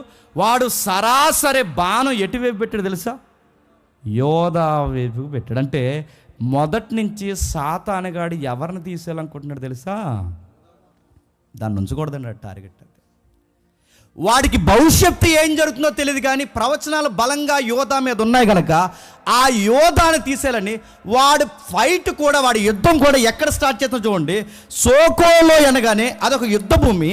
ఆ యుద్ధ భూమి ఎలా ఉందో ఒకసారి మీరు మ్యాప్ చూడండి. అదిగో అదే ఇప్పుడు మీకు కనబడుతుంది. కొంచెం జూమ్ చేద్దాం. ఆ కనబడుతుంది ఏదో ప్రజెంట్, ఇప్పుడు ఆ కనబడుతుంది ఏదైతుందో మీకు ఏదో కట్టేసి పడిపోయిన వాల్స్లా కనబడుతున్నాయి చూస్తారా, ప్రజెంట్ అది మనకు కనబడుతున్న ప్రస్తుతం. ఆ ప్రస్తుతం కనబడుతున్న ఆ బోడుగోళ్ళు ఏవైతున్నాయో, సౌలు ముందు చిన్న చిన్న యుద్ధాలు చేయడానికి వేసుకున్నారే, గుడారాలు వేసారంటారుగా, ఆ గుడారాలు ఆ గుట్ట మీద వేశారు. ఆ పక్కన లోయ ఉంది, ఆ పక్కన ఆ కుడివైపు పక్కన లోయలో ఆ లోయ అంతా మెట్ట వాలు ప్రాంతం అంతా యుద్ధం జరిగేది. ఈ పైన గుడారాలు వేసేవారు. ఆ తర్వాత బలమైన కట్టడాలు కట్టించింది ఎవరంటే, మనకి మా తర్వాత చదవండి, రెహబాం ఉంటాడుగా. రెహబాం దేశాన్ని విడదీసిన తర్వాత వాడు యూదుల్లోకి ఎవరో శత్రువు త్వరగా రాకూడదని ఆ ఏరియాలో వాడు ఏం చేస్తాడంటే, రెహబాం అనే ఆయన పట్టణాలు కట్టిస్తాడు. ఆ పట్టణాలు పడిపోయిన గోళ్ళే ఇప్పుడు మనకు కనబడుతుంది. ఈ ఏరియాలో ఎవరుంటారంటే, అది దాటొస్తే యూదులు తగులుతారు, అది దాటిస్తే యుధగోత్రం దొరుకుతుంది.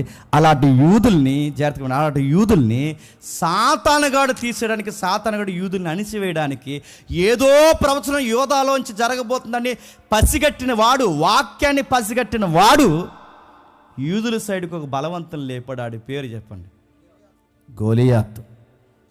ఆ లిస్ట్ ఇస్తాడు. నేను మన ట్రెండ్లో ఉపయోగించి లెక్కలు చెప్తాను, ఒకసారి కింద చదవండి. గాతువాడైన గొలియాతు ఒక సూర్యుడు ఫిలిస్తీయుల దండుల నుండి, ముగిద్దాం, బయలుదేరుచుండెను. 6 మూరల జానడు ఎత్తు మనిషి. అంటే ఎంత? 6 మూరల జానడు ఎత్తు అంటే 9 అడుగుల 9 అంగుళాలు. ఇది ఎంత ఉంటుందన్న ఫోలు? ఇది 12. మిమ్మల్ని అడుగుదాం చూసారని సిఎన్ఈలో చెప్తారు. ఇది 12, ఇది 12. ఇది అంటే అది 2 తగ్గిందా, వాడు దగ్గర ఇది 10 అడుగులు. అంటే జస్ట్ ఒక అడుగు తగ్గిస్తే అంత ఉంటాడండి వాడు. ఎవరు? గొలియాత్. అంత ఉంటాడంటే 9 అడుగులు గుర్తుపెట్టుకోండి. 6 అడుగులు ఉన్నవాడు అంత ఆంతాడు మనకి. 9 అడుగులు ఉన్నవాడు అంటే ఎంత ఎత్తుంటాడు చూడండి. 9 అడుగుల 9 అంటే ఒక అంగుళం తక్కువ, 10 అడుగులు దగ్గరగా. 10 అడుగుల మనిషి ఎంత ఉన్నాడు చూడండి, అంత ఎత్తు మనిషి. వాడు లెక్కలేస్తున్నాడు చూడండి, 9 అడుగుల 9 అంగుళాలట. ఇంకా అతని కవచం అక్కడ రాశాడు చూడండి, అక్కడ కవచం.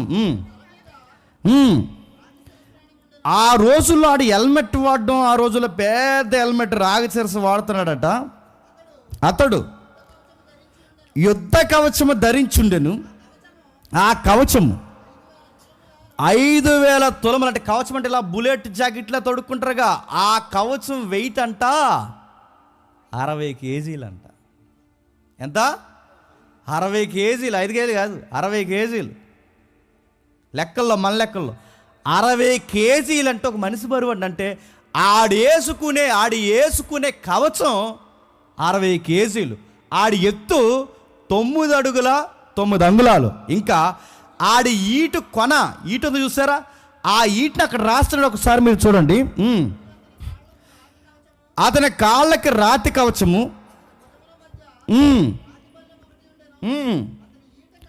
అతని ఈట కర్ర నేతగాని ధోని అంత పెద్దది. నేతగాని ధోని అంటే నేతగాని ధోని అనగానే ధోని దగ్గరికి పోకండి. నేతగాని ధోని నేస్తారుగా, బట్టలు నేస్తారు దారాలతో. అలా అడ్డుకర్రలకి ఇంత లావు ఉంటుంది, అది గుర్తుపెట్టుకుని ఇంత లావు ఉంటుంది. అదిగో ఆ నేతకర్ర ఇంత లావు ఉంటుంది. అంటే మీకు అర్థం అంటారు, మనకి దంచుతారు, దాని పేరు ఏం పేరు? రోకల సైజు. కొన్ని పెద్ద రోకలు ఉంటాయి సరే, ఇంత సైజు ఉంటాయి. నిజానికి ఈట ఎలా ఉండాలంటే, ఇప్పుడు నువ్వు నేను అందరి సైజులో ఇలా పట్టుకుంటే ఇలా గ్రిప్ దొరికేలా ఉండాలి. కానీ ఆడి ఈటట రోకల్లా ఉంటుందంట. నా మాట అర్థమైంది? ఆడి ఈట రోకలట. ఆ రోకల్లో ఉన్న ఈట అంతంట. ఆ పొడవున కొన చూసారా, ఇనప కొన, ఆ ఇనప కొన వెయిట్ అంట 7 కేజీలు అంట. 7 కేజీలు ఏంటి? అది చూడండి, అదిగో చూడండి, ఓ ఫ్యామిలీ బతికేసి కింద టెంట్ వేసుకుని ఆడ ఈటి కింద ఓ ఫ్యామిలీ బతికేసి ఆడు చూడండి, ఆ రోకల్లాగా అది ఎంత ఎత్తుంది. ఆ ఈటు కొన 7 కేజీలలో డడీజీగా లేపేసి ఉంటాడు. ఆడి చెయ్యి ఎంత ఉంటుంది, బైబిల్ వర్ణది. ఆడి గ్రిప్ ఎంత ఉంటుంది, అంత రోకలు పట్టుకుని ఆడి గ్రిప్ ఎంత ఉంటుంది, ఆడి చెయ్యి ఎంత ఉంటుంది. 3.3 అప్పని ఉంటుంది. బ్రిటిష్ వాళ్ళతో చక్క తుపాకీ ఉంటుందిగా, అది 8 కేజీలు అండి.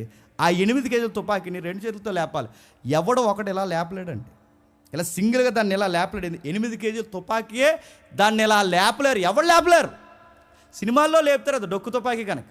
రియల్గా బ్యాటిల్ గ్రౌండ్లో లెగదు. 2 తుపాకీలు అలా లేవు. ఒక తుపాకీలు లేచి దాన్ని అలా ఫైర్ చేయడం కష్టం. దాన్ని చివరిని పట్టుకుని లేపడం, మధ్యలో ఎవడని లేపుతాడు, చివరిని పట్టుకుని లేపడం చాలా కష్టం. అలాంటిది 8 కేజీలు లేకపోతే దానికి కొనే 7 కేజీలు ఉంటే అది ఎంత బరువు. అలాంటి చివరట్టుకుని పొడి చేసేవాడు ఎవరిని చెప్పండి. మీకు అర్థమవుతున్నాడు ఎలాంటోడు? ఇలాంటోడిని రెడీ చేసిందండి ఏ గోత్రం మీదకి చెప్పండి? యోధా గోత్రం మీదకి. ఆ సోకోలో యూదులది. ఆ యూదుల మీదకి సాతానుగాడు ఎత్తిన బాణం గొలియాతు. ఆ గొలియాతు గాడి ఎత్తు 9 అడుగుల 9 అంగుళాలు.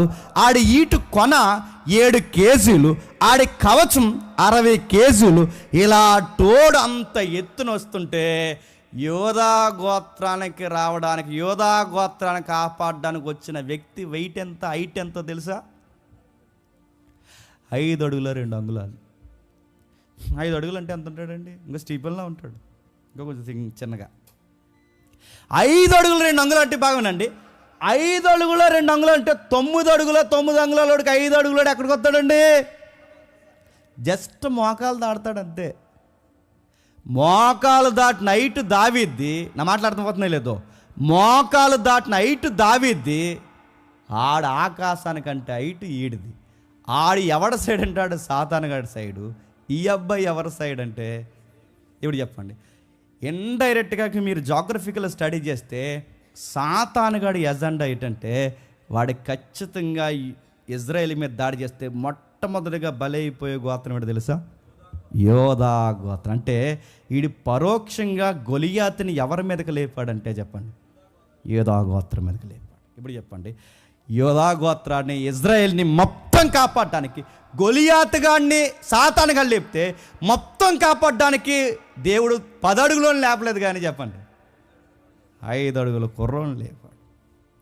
ఆ కుర్రోడు వచ్చిండు. అప్పటికి ఆ కుర్రోడికి ఆయుధాలు మోయడం వచ్చు, అప్పటికి ఆ కుర్రోడికి సంగీతం వచ్చు, అప్పటికి ఆ అబ్బాయికి గ్రౌండ్ అంటే తెలుసు, ఆ అబ్బాయికి ఇవన్నీ తెలుసు.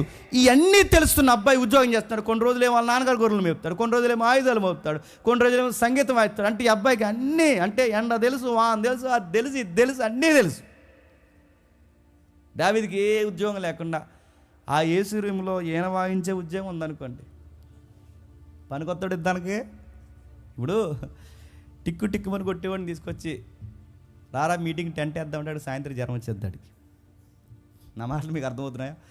అన్నీ తెలియాలి. అందుకు పౌలు అంటాడు, రాటు తెలియాలి, చెప్పండి, ఓటు తెలియాలి, ఎండ తెలియాలి, వాన తెలియాలి, సుఖమో తెలియాలి, కష్టమో తెలియాలి, ఆకలో తెలియాలి, తృప్తి తెలియాలి. సేవలో దేవుని పిల్లలుగా మన అందరికీ తెలియాల్సింది చెప్పండి, లేమిలో ఉండడం తెలియాలి, ఉన్నత స్థితిలో ఉండడం తెలియాలి. మనకు అన్నీ తెలియాలి. లేమిలో ఉన్నప్పుడు తిట్టుకోకూడదు, ఉన్నతమైన స్థితిలో ఉన్నప్పుడు సుఖపడిపోయి మనం బాగా సుఖానికి మరగకూడదు. 2 స్థితులు మనకు తెలియాలి. అలా ఉండడం తెలియాలి, ఇలా ఉండడం తెలియాలి. ఎలాగైనా అడ్జస్ట్ అవ్వాలి. ఇలాంటి రఫ్ అండ్ టప్పుకుండే వ్యక్తులను దేవుడు ఖచ్చితంగా చెప్పండి, టైం వచ్చినప్పుడు ఎక్కడ వాడాలో అక్కడ వాడుకుంటాడు. దావీదు వచ్చాడు. ఏం జరుగుతుందో చూడండి, ముగిద్దాం. చదవండి 8వ వచనంలో, అతను నిలిచి ఇశ్రాయేలు దండువారిని పిలిచి, యుద్ధ భక్తులు తీర్చుటకై మీరెందుకు బయలుదేరి వచ్చితిరి? నేను ఫిలిస్తీన్లు కానా? మీరు సౌలు దాసులు కారా? మీ పక్షముగా ఒక ఏర్పరచుకొని అతను నా యొద్దకు పంపుడి. అతడు నాతో పోట్లాడి నన్ను చంపగలిగిన ఎడల మేము మీకు దాసులు మగుదుము. మీరు నన్ను జయించి చంపిన ఎడల మీరు మాకు దాసులై, నేను మిమ్మల్ని జయిస్తే మీరు నాకు దాసులు అవ్వాలి, నన్ను మీరు జయిస్తే మేము నీకు దాసులు అవుతాం. అందరూ ఆయుధాలు పట్టుకుని రావద్దు, ఎవడో ఒకడు రండి. నడుతాను ఎగ్జాక్ట్ ఇదే యుద్ధం రాదు. కానీ రేపు పొద్దున్న నీ కాలేజ్ దగ్గర, నీ ఉద్యోగం దగ్గర, నీ వ్యాపారం దగ్గర, నీ పని దగ్గర ఎవడో ఒకడు వచ్చి నీ దేవుని ఔన్నత్యాన్ని తగ్గించే మాట ఏదన్నా అన్నప్పుడు, మా పాస్టర్ గారిని అడిగి చెప్తాను అనకూడదు, గుర్తుపెట్టుకో. నువ్వేం చేయాలి చెప్పండి, రెడీగా ఉండాలి. నువ్వేం చేయాలి చెప్పండి, యుద్ధానికి సిద్ధంగా ఉండాలి. అంటే నీకు పట్టుండాలి. ఈడంటున్నాడు సవాల్ చేస్తూ, రండి ఎవడైనా నా మీదకి వచ్చి నన్ను ఓడించి తీసుకెళ్ళిపోండి అంటే ఒక్కడు రాడే. అందులో భయాక్రాంతులు అయిపోయారట, భయపడిపోయారట. అందరూ భయపడిపోయి భయాక్రాంతులు, భీతులైపోయి ఎవడో రావడానికి ఇష్టపడలేదట. ఆ టైంలో నేను ముగిస్తున్నాను. ఆ అబ్బాయికి మరి 3 ఉద్యోగాలు ఉన్నాయిగా. ఎవరికి? అప్పటివరకు గొర్రెలు కాస్తాడు.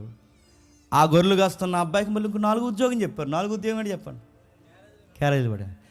ఏ పని చెప్తే పని చేస్తాడండి. తొడమంట తుడుస్తాడు, కూర్చోమంటాడు, గొర్రెలు కాయమంటాడు, అటు తొడమంట తుడుస్తాడు, వాటిని కాయమంటే కాస్తాడు, సంగీతం కొట్టమంటే కొడతాడు, ఆయుధాలు మంటే మోస్తాడు, కత్తి నోరతాడు, ఏది చేయమంటే చేస్తాడు. నన్ను దావీదు సక్సెస్ అవ్వడానికి కారణం ఏంటి తెలుసా? ఏ పైన చేస్తాడు. నువ్వు నేను ఎదగపోవడానికి కారణం ఏంటి చెప్పిన? ఒకటి చేస్తే ఇంకోటి చేయం. అందుకే మనం చెప్పండి, ఎక్కడేసిన గొంగలు అక్కడ ఉంటుంది. ఏదైనా చేయాలి, ఏదైనా రావాలి, చెప్పాలి, పని చెయ్యాలి, అన్నిటి చెయ్యాలి. నాకు ఇదే వచ్చండి, నేను ఇంకేమీ చేయనంటే అక్కడ ఉండి ఉపమాది ఉంది. కానీ నువ్వు అలాగే ఉండు, నాకు ఏ పని రాదు, నేను ఇది ఉంటేనే చేస్తానంటే. చాలామంది టెక్నికల్ నాలెడ్జ్ నేర్చుకుంటున్నారా? ఎలక్ట్రికల్ ఫీల్డ్లో ఎప్పటికప్పుడే ఫీల్డ్ అప్డేట్ అయిపోద్ది. మళ్ళీ గుర్తుపెట్టుకోండి, నువ్వు అదే పట్టుకుని ఉంటే రేపొద్దున నువ్వు బతకగలవా? ఇంటర్నెట్ సెంటర్లు పెట్టుకుని ఏమైపోయారండి వాళ్ళందరూ? అప్డేట్ అయిపోయింది ప్రపంచం. మొబైల్ సేవలు పట్టుకునే వాళ్ళందరూ ఏమైపోయారండి? అప్డేట్ అయిపోతుంది ప్రపంచం. నువ్వు ఏదైనా గుర్తుపెట్టుకో, ఒకటే ఉండకూడదు, అన్నీ ఉండాలి, ప్రతిదీ చేయాలి. ఆ టయానికి ఏం చేయాలి ప్రభు అంటే, నీకు అన్ని రంగాలు ఉంటే ఏ టాలెంట్ని ఎప్పుడు వాళ్ళ దేవుడు నిన్ను వాడతాడు, ఆ వాడే టాలెంట్ని దేవుడిని ఎదుగుదలకు దీవెనకరంగా మారుస్తాడు. దావీదుకి సక్సెస్ అయిపోయే టైం వచ్చేసింది. మొదటగా అక్కడ ఏదైతే మీరుందో చూడండి, సంగీతం రూట్ అయింది, సంగీతం బ్రిడ్జ్ అయింది, ఉద్యోగం బ్యాటిల్ గ్రౌండ్లో ఎక్స్పీరియన్స్ వచ్చింది. ఇప్పుడు ఏకంగా ఫైట్లో తీసుకున్నట్టు దేవుడు స్టేజ్ మారుస్తున్నాడు లేదా? మెల్లమెల్లగా మెల్లమెల్లగా మెల్లమెల్లగా ఈ స్టేజ్ మారిస్తే ఆ బ్యాటిల్ గ్రౌండ్లోకి వచ్చాడు. వస్తున్నప్పుడు క్యారేజీలు తెచ్చాడు. ఇవన్నీ తెస్తున్నప్పుడు ఆ అబ్బాయి విన్నాడు. విని ఏమనలేదు. సార్ అదేంటి సార్ అలా అంటున్నాడు అన్నాడు. యోనాతాను ఎలాగైతే యుద్ధం చేస్తున్నప్పుడు ఆ పడుసువాడు ఎలాగైతే సహాయం చేశాడో అంతకన్నా గొప్ప యుద్ధం వచ్చింది ఎవరికి చెప్పండి? దావీదు ముందు. ఇప్పుడు యోనాతాను అంతకుముందు ఫిలిస్తీన్లు భయపెట్టేశాడు. ఇప్పుడు యోనాతాన్ని భయపెట్టేవాడు ఒకడు వచ్చాడు. సౌలు యోనాతాను అక్కడ ఉంటుంది. సౌలు యోనాతాను ఫిలిస్తీయుడైన గొలియాతును చూసి భయపడిపోయి పారిపోయారంట. ఇప్పుడు చెప్పండి, యోనాతానే పారిపోయాడంటే ఇందాక ఆయుధాలు అందించినోడు ఉంటాడా? ఆడిపోయాడు, వాళ్ళ నాన్న పోయాడు, అందరూ పోయారు. ఇప్పుడు ఎదురుగా నిలబడేవాడు కావాలి. ఎవరు నిలబడతారు? దేవుని ఉద్దేశం ఏంటో తెలుసా? ఇక్కడ గొలియాతుని కొట్టడం ఇంపార్టెంట్ కాదు. దేవుడు గొలియాతుని పడగొట్టడం ఇంపార్టెంట్ కాదు. ఇక్కడ ఇంపార్టెంట్ ఏంటంటే యోధ జాతిని కాపాడాలి. నేను ముగిస్తున్నాను. యోధ జాతిని ఎందుకు కాపాడాలంటే యోధా గోత్రం నుంచే చెప్పండి మెస్సయ్య రాబోతున్నాడు. మెస్సయ్య రావాలి అంటే గొలియాతు గారిని ఆపాలి. మెస్సయ్య రావాలంటే ఆదిలో యోధాను మార్చాలి. మెస్సయ్య రావాలంటే యోధా గోత్రంలో బాడైన వాళ్ళందరినీ చక్కదిద్దాలంటే సాతానుగాడు అడుగడుగుని ఎవరిని ఎలా కొట్టాలో కొడుతూనే వచ్చాడు. ఆ కొడుతున్న వాడిని అడ్డగిస్తూ దేవుడు కాపాడుతూనే వచ్చాడు. ఏదో ఒక వ్యక్తి నిలబెట్టుకుంటే ఆ వంశాన్ని కాపాడి కాపాడి కాపాడి కాపాడి మత్తయి సువార్తలో నమోదు చేశాడు. అంటే గొలియాత్ ఫైట్ దేనికోసం అంటే గుర్తుపెట్టుకోండి, దావీదు ఫైట్ గొలియాత్తో దేనికోసం అంటే మెస్సయ్య రాకకి ఈ మొండి చెట్టుని అడ్డు తొలగించాలి. ఇక్కడ దావీదు హీరో అవడానికో, దావీదు గొప్ప అయిపోవడానికో, దావీదు రాజు అయిపోవడానికో, దావీదు యూరుడు సూర్యుడు అని చెప్పుకోవడానికే కాదు. డైరెక్ట్గా మాట్లాడుకుంటే దావీదు గొలియాత్ ఫైట్ దేనికంటే మెస్సయ్య రాకనే చెప్పండి క్లియర్ చేయడానికి. సాతానుగాడు వదిలిన ఆయుధం ఏంటంటే గొలియాతు గాడు. దేవుడు వదిలిన ఆయుధం ఏంటంటే చెప్పండి దావీదు గారు. గొలియాతుని కొట్టడానికి దేవుడు ఎంపిక చేసిన దావీదుని అయితే జాతిని కొట్టడానికి సాతానుగాడు ఎంపిక చేసుకున్న ఆయుధం చెప్పండి గొలియాతు. ఇప్పుడు చెప్పండి, ఆ రోజు దావీదు గారు ఆ ఫైట్ చేయకపోతే ఆడికి ఖచ్చితంగా యోధా గోత్రాన్ని ఏం చేస్తాడు చెప్పండి? తొక్కుకుని పోతాడు వాడు. అలాంటి బలమైన నాపడానికి దేవుడికి కావాల్సిన వ్యక్తి దావీదు. అడిగాడు దావీదు గారు, నెక్స్ట్ వీక్ మాట్లాడుకుందాం. దావీదు గారు అంటారు, సరే ఎన్ని కాదు కానీ రాజుగారు ఫీలింగ్ ఏంటి సార్ అని అడిగాడు. చెప్పారు, అదే సగం రాజ్యం రాసి చేస్తారట, వాళ్ళు చిన్నమ్మాయిని కూడా ఇచ్చి పెళ్లి చేస్తారంట అని చెప్పారు. అనగానే నిజమేనా అన్నట్టు చూశాడు. నిజంగానే చేసేస్తారంట. కానీ పక్కెళ్ళి ఇంకొకరిని అడిగాడు. మరి ఒకటి మాట వినేసి వెళ్ళిపోతే మళ్ళీ అవతల తేడా వచ్చేదిగా. ఎంక్వైరీ చేసుకున్నాడు. మళ్ళీ ఇంకొకరిని అడిగాడు, నిజంగానే సగం రాజ్యం రాసిచ్చేస్తారట, వాళ్ళు చిన్నమ్మని ఇచ్చి పెళ్లి చేస్తారంటే మళ్ళీ అది కూడా రైట్ అనిపిస్తుంది. ఈ లోపల వాళ్ళ అన్నయ్య చెప్పేశారు, నీకు గర్వం ఎక్కువరా, నీకు అన్ని ఇలాంటి పనులు చేస్తావు అంటే వాళ్ళ అన్నయ్యతో అన్నాడట, నేను ఏ చెడుతాను చేశాను ఇప్పుడు నన్ను అంటున్నావు? నేనేమి చెడుదా, జస్ట్ వాకప్ చేశాను అంతే, వెళ్ళిపోయాను కానీ వెళ్ళిపోయాడు. మళ్ళీ పక్క వచ్చి అడగట, ఏటి రాజుగారు స్టాండింగ్ ఏంటంటే మూడోసారి మనకు ఆయన కన్ఫర్మ్ అయిపోయింది, ఖచ్చితంగా రాజ్యం ఇచ్చేస్తారో చెప్పండి, వాళ్ళ అమ్మాయిని ఇచ్చి చేసేస్తారు. అప్పుడు ఆయన అన్నాడు, రాజుగారు రాజ్యం ఇస్తారు, అమ్మాయిని ఇచ్చేస్తారు లేదు తెలియదు కానీ నా దగ్గర ఒక డైలాగ్ ఉంది. ఆడెవరు సార్ అసలు? ఆడెవడు? సున్నతి లేని పనికి మాలినోడు, నిబంధన కలిగిన ప్రజలను అనడానికి ఆడేవాడు. ఈ ఒక్క పాయింట్ చాలండి, సగం యుద్ధం గెలిచేసాడు. ఎవరు చెప్పండి? దావీదు పక్షాన దేవుడు తోడున్నాడంటే కారణం చెప్పిన దావీదు వారు బాగునండి. దావీదు యొక్క గౌరవాన్ని ఎవరు గౌరవంగా చూస్తున్నారో తెలుసా? దేవుని గౌరవం. సంఘం మీద ఏదైనా జరిగినా, సేవకుడికి ఏదైనా జరిగినా, దేవుడికి ఏదైనా జరిగినా ఆయన తన గౌరవంగా తీసుకుంటున్నాడు. చూసారా? అసలు నిబంధన లేనివాడు నిబంధన ఉన్నవాడిని అనడానికి ఆడు ఎవడు సార్? నేను వెళ్తాను, సౌలు గారు ముందుకు తీసుకొచ్చారు, నిలబెట్టారు. సౌలు గారు అడిగారు, బాబు నువ్వు వెళ్తా అంటున్నావు, చూడడానికి ఐటీ వెయిట్ కొంచెం లూజుగా ఉన్న మనిషివి, ఏటి వ్యవహారం అని అంటే, సరే నేను వెళ్తాను సార్ అన్నాడు. మీ మనసులో ఏం కృంగదవ్వకండి, మీరెవరు డౌన్ఫాల్ అవ్వకండి, మీరెవరు హార్ట్ వీక్ చేయకండి. నేను చెప్తున్నాను, మీరు ఎవరు రాకపోయినా చెప్పండి, నేను వెళ్తాను. మొత్తం మీద మీకు తెలుసు, 2 ఎగ్జాంపుల్ చెప్పాడు, 2 కేస్ స్టడీలు చెప్పాడు. ఆ బయలుగు బంటి సింహం కూడా చెప్పాడు. మొత్తం మీద ఎన్న వెంటనే నిజమే సార్ అంటే సౌలు గారు లుక్ ఇస్తే పక్కన కూడా నిజమే అన్నట్టు తలకాయలు ఊపంటారు. నిజంగానే కొడి చెప్పాడండి కొరకు. ఇక్కడ మామూలుగా యుద్ధ సూర్యుడు అనగానే వెంటనే నా జాకెట్ దొరికండి అన్నారు. ఎవరికి? జాకెట్ లూజ్ అయిపోయింది. సెట్ అవ్వలేదు సార్. నాకు న్యాచురల్గా ఇష్టం, న్యాచురల్గానే దేవుడు నాకు చాలా నేర్పించాడు. నేను ఎలా పెరిగాను అలాగే వెళ్తున్నాను, ఫ్రీగా వదిలేయండి. వెళ్ళాడు, చూశాడు, ఆ ఇమేజ్ అవుతాడు, ఆ తలకాయ నరికి పైకెత్తాడు. అది ఎంత తలకాయ ఉంటుంది. ఆడు కాలంత లేడండి, ఎవరు చెప్పండి. ఆడి కత్తంత లేడండి, ఆడి ఈటంత లేడండి, ఆడి చెయ్యంత లేడు. కానీ ఆ అబ్బాయి గెలవడానికి కారణం ఏంటో తెలుసా? చెప్పండి మీకు అర్థమైతే. ఆ అబ్బాయి గెలవడానికి కారణం ఏంటో తెలుసా? క్రీస్తు రావడానికి ముంగుర్తుగా క్రీస్తు కొరకు ఫైట్ చేసిన ఫైటర్ ఆయన. అందుకు గెలిచాడు. నేను ముగించేస్తున్నాను. నీ టాలెంట్ ఫలభరితంగా ఉండాలి అంటే అది చదువైనా, ఉద్యోగమైనా, సంసారమైనా, ఏదైనా ఆశీర్వాదకరంగా ఉండాలి అంటే ఆ పని ఎవరి కోసం చేయాలి చెప్పిన? క్రీస్తు కోసం చేయాలి. అటు సైడ్ ఉన్నవాళ్ళు యుద్ధాలు చేసినా క్రీస్తు కోసమే చేశారు. అటు సైడ్ ఉన్నవారు శ్రమలు పడినా క్రీస్తు కోసమే శ్రమ పడ్డారు. అటు సైడ్ ఉన్నవాళ్ళు జాతిని కాపాడుకున్న క్రీస్తు రాక కోసం వాళ్ళు అన్ని యుద్ధాలు శ్రమలు పడ్డారు. క్రీస్తు వచ్చేంత వరకు ఎన్ని కార్యాలు జరిగించాలో అన్ని కార్యాలు జరిగించారు. ఆ సైడ్ అలా వర్క్ చేశారు. క్రీస్తును అనుకున్న సమయానికి కాలము సంపూర్ణమైనప్పుడు తన కుమారుణ్ణి భూమి మీదకి తీసుకురావడానికి అనుకూలమైన పాత్రలుగా యుద్ధాలు చేశారు, దేవుని పని చేశారు. ఈ సైడ్ మనం ఉన్నాం. ఇప్పుడు మన యుద్ధం ఏంటి చెప్పిన? చదువులు, ఉద్యోగాలు, సంసారాలు, సంపాదన, మన పని, మన సంఘంతో అంటుకట్టుబడిన విధానం, ఇవన్నీ దేనికి ప్రభు అంటే క్రీస్తు నేడో రేపో మేఘాల మీద వస్తాడు. ఆయన రాకకి ఆయనతో అంటుకట్టబడిన మనం, తీగల వలె ఉన్న మనం ఆయన రాకకి అనుకూలంగా సంఘాన్ని చెప్పండి సిద్ధపరచాలి. ఎక్కడ సిద్ధపడతాం చెప్పండి?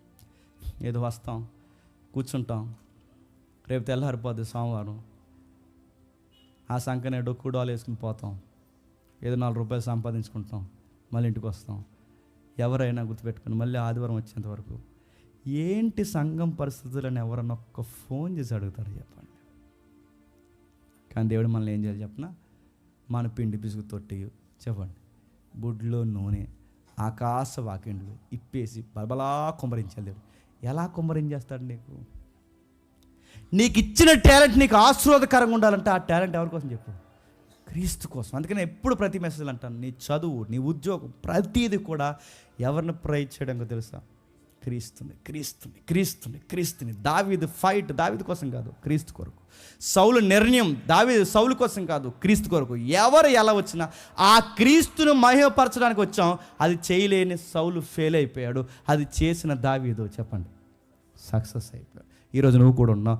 క్రీస్తు నేడో రేపు వస్తాడు. సంఘంలో నీ రోల్ ఏంటి? పాడతావా? పాడు. ఇన్స్ట్రుమెంట్ ప్లే చేస్తావా? చక్కగా ప్లే చేయి. సహకరిస్తావా? సహకరించు. చెప్తావా? చెప్పు. వాకింగ్ నేర్చుకుంటావు? నేర్చుకో. చదువుతున్నావు? చదువు. ఉద్యోగమా? చేయి. ఏం చేసినా నీ కనెక్టింగ్ దీంతో ముడిపడి ఉండాలి. దేంతో? సంఘంతో. ఈ సంఘంతో క్రీస్తుతో ముడిపడి ఉంటే నువ్వు చేసే ప్రతి పనిని దేవుడు ఆశీర్వాదకరంగా మారుస్తావు. ఇది చేయలేదనుకోండి, ఆ రోజు మత్తయి సువార్త వంశవృక్షంలోకి ఎక్కడానికి ఈ భక్తులందరూ పూర్వం పనిచేశారు. ఇప్పుడు ఈ వంశవృక్షంలోకి ఎక్కంగానే మన గ్రంథం అక్కడ రాస్తున్నాడు. అక్కడ మన పేర్లు నమోదు చేయబడతాయి. జ్ఞాపకార్థపు జీవ గ్రంథంలో మన పేర్లు రాస్తాడు.